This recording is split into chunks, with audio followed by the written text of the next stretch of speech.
कहते हैं कि सरल नहीं है कविता लिखना, सरल नहीं है कविता लिखना, पूछो हम फनकारों से कि सरल नहीं है कविता लिखना, पूछो हम फनकारों से, हम सब लोहा काट रहे हैं कागज की तलवारों से।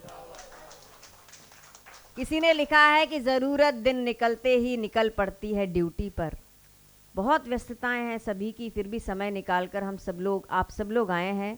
तो जरूरत दिन निकलते ही निकल पड़ती है ड्यूटी पर, और बदन हर शाम ये कहता है अब हड़ताल हो जाए।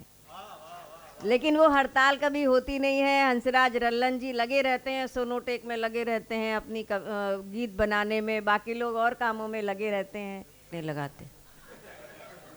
आज से 80 साल पहले एक कवि ने कविता सुनाई कि अजा सहेली तास रिपु ता जननी भरतार, और ताके सुत के मीत को सुमिरो बारंबार।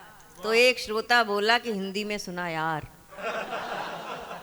तो कवि बोला कि कविता हिंदी में ही है। तो श्रोता बोला कि अगर हिंदी में है तो फिर अर्थ बताओ। अब अर्थ बताया तो अर्थ तो बहुत ही कॉम्प्लिकेटेड, समझने में दिमाग का तेल निकल जाए।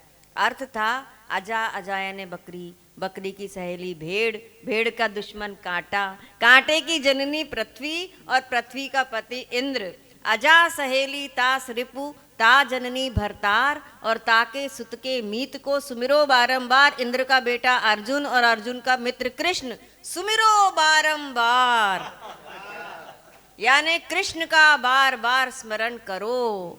तो श्रोता बोला कि अगर कृष्ण का ही स्मरण कराना था तो इतने बाईपास से होकर जाने की क्या जरूरत थी।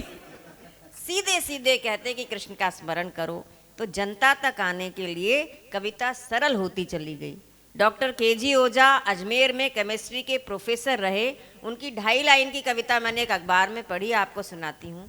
यहाँ मैं सुनाऊंगी, वहाँ आपको समझ में आ जाएगी और आप ठहाका लगा देंगे। कविता है, गधे की औलाद सदा गधा, बंदर की औलाद सदा बंदर, पर आदमी की औलाद कभी गधा कभी बंदर।